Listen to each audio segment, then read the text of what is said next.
Night number 1 of the Western World, and race fans, this is what you saved your lunch money for. To the green. Neal going to pace off into turns 1 and 2. Grant around the bottom, Bacon around the outside. He's going to sizzle it onto the back straightaway. He will lead. Here comes Leary trying to take a 3 wide for the runner-up spot. Seavey has other plans across the racetrack. Get down to the bottom goes the 57. Who has the lead on lap number 1? It's going to be Bacon in 4. Brady Bacon leading. Seavey still right there. CJ Leary into the fight here. The 21 AZ down to the inside with a massive run onto the back straightaway. Gets the line taken from him, though. They'll work into turns 3 and 4. Leader up top. Seavey down to the bottom once again, trying to get the run. They'll come around lap number 2. New leader, Logan Seavey.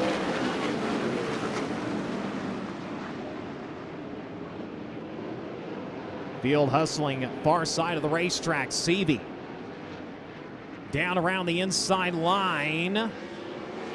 Leads lap number 3. Now here comes the 3P of Kyle Cummins. Cummins sitting in second. Seavey might have some unwanted company here from the 3P as they work into turns 3 and 4. Both drivers vacating the bottom and going to the high side of the speedway, as that has allowed Kyle Cummins to close in just a little bit. It was over a second and a half. Oh, we got one upside down over in turn number 3. That is Kevin Thomas Jr., and he collects Dason Pursley in the process.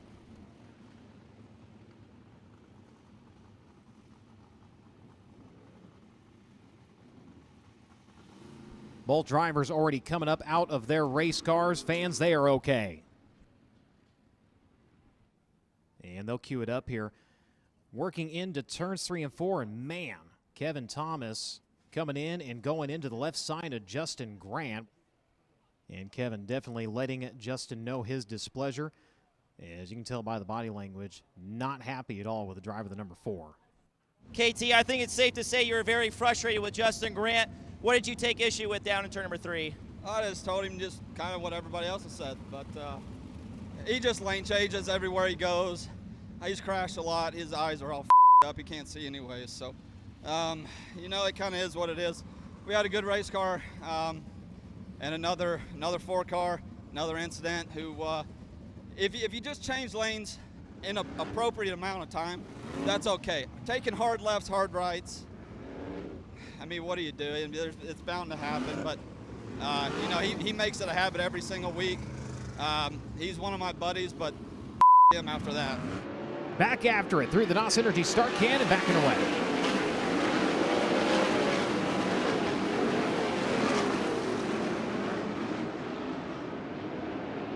All the way back to CJ Leary and the number 21 working the high side. They break rank from there, and now Leary going to go in and test the bottom side out through turns 3 and 4.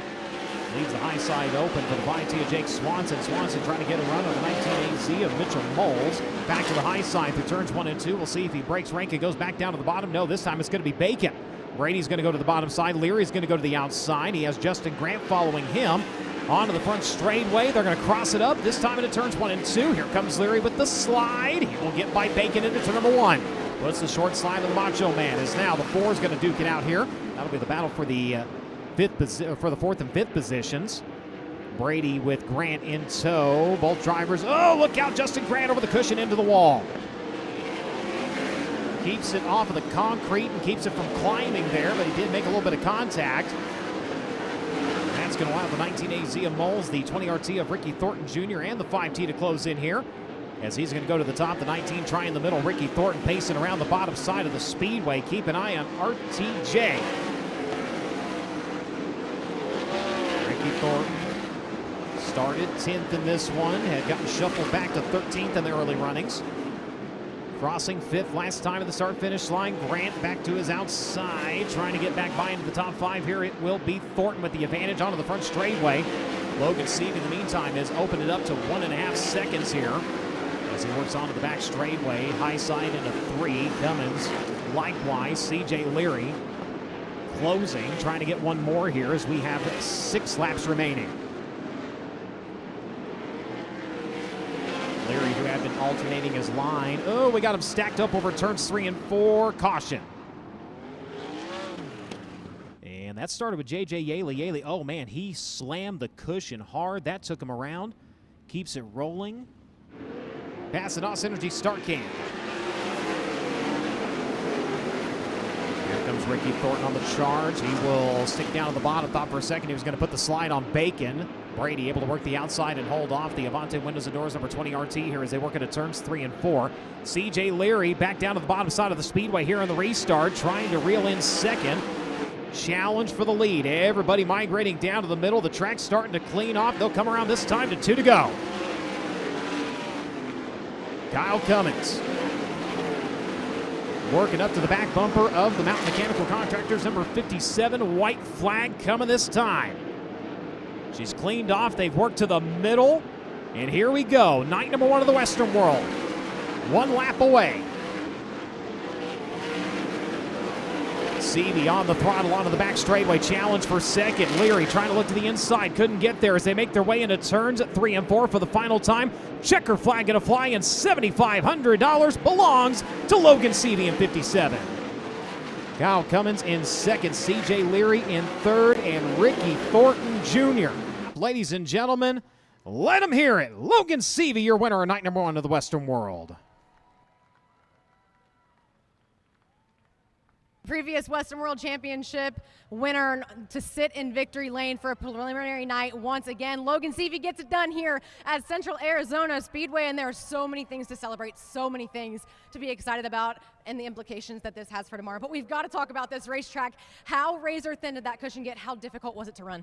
Yeah, it was right there, you know, already really close to the wall and pretty big there early, and it just kept getting thicker and thicker as the race went on. And yeah, I knew there at the very end it was going to kind of start taking rubber. I could see it kind of getting, you know, really, you know, the shine kind of was going away, and I was struggling to gain on cars there in front of me. So, but I just felt so good on the cushion. I didn't want to give up on it and, you know, have somebody make a big run on me. So I stayed up there as long as I could and until the last 3 or 4 laps, and finally had to peel off. But yeah, I can't say enough about what they've done to this racetrack. I used to come here a bunch with Andy Reinbold, and ran a bunch of you know, local races and CRO races and whatnot here, and they've done an awesome job. You know, Jerry Petty and everybody. I know there's a lot of people, Phil Rossi, Andy Reinbold, a lot of people that put a lot of effort into this racetrack to try to make this a big event, and the crowd really showed it tonight, and I can't wait to see how it looks tomorrow. Had to get really aggressive on the initial start to make sure that you were able to control the pace of that race. Do you feel like that was really the key component to the success? Yeah, I think so. I knew my car was going to be super, super good early. I've been you know, Kirk's had this thing lights out all night.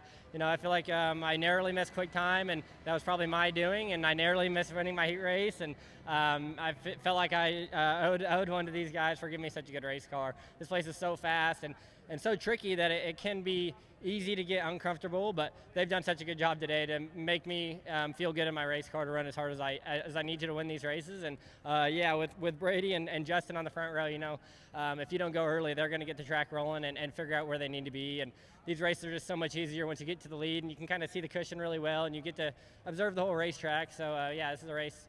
Not every race you want to be leading, but a track like this, when it's right against the wall and razor thin, this is the place I want to be out front.